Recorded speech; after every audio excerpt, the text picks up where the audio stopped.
গত কাল ৩ তারিখ বাঙ্গারবাদ থানাধীন কইবাড়ি গ্রামে জনৈক রবি, জোনাকি এবং রাসেল নামে ৩ জনকে গণপিটুনিতে স্থানীয় জনসাধারণ হত্যা করে। এই ঘটনায় লাশ কুমিল্লা মেডিকেল কলেজ হাসপাতালে ময়নাতদন্তের জন্য প্রেরণ করা হয়েছে। লাশের ময়নাতদন্ত সম্পন্ন হয়েছে এবং পরিবারের নিকট লাশ হস্তান্তর করা হবে। ঘটনাস্থল এলাকায় অতিরিক্ত পুলিশ ফোর্স মোতায়েন আছে। এলাকার আইন শৃঙ্খলা পরিস্থিতি স্বাভাবিক আছে। ঘটনা সংক্রান্তে মামলা রুজু প্রক্রিয়াধীন আছে। বিক্রমী পরিবারের সাথে যোগাযোগ হয়েছে, তারা আজকেই ঘটনা সংক্রান্তে মামলা রেজাল্ট দিলে মামলা রুজু হবে।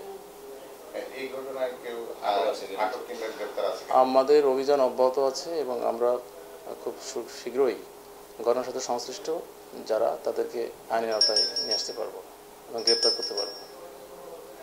এর বিরুদ্ধে কয়টা মামলা ছিল রবির বিরুদ্ধে? আমরা জানি যে রবির বিরুদ্ধে 2টি সাজা গ্রেপ্তারি পরোয়ানা এবং 3টি সাধারণ গ্রেপ্তারি পরোয়ানা আছে এবং রাসেলের বিরুদ্ধে 9টি মামলা ছিল।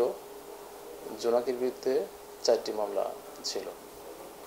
3 জন নিহত লাশের ময়নাতদন্ত সম্পন্ন হয়েছে এবং লাশ পরিবারের নিকট হস্তান্তরের বিষয়টি প্রক্রিয়াধীন আছে। এলাকায় অতিরিক্ত পুলিশ ফোর্স মোতায়েন আছে এবং আইন শৃঙ্খলা পরিস্থিতি স্বাভাবিক আছে।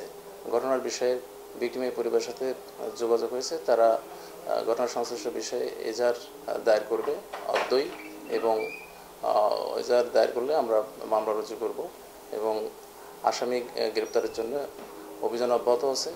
খুব শীঘ্রই আমরা ঘটনার সাথে সংশ্লিষ্ট ব্যক্তিদের গ্রেপ্তারপূর্বক আইনের আওতায় আনতে পারব।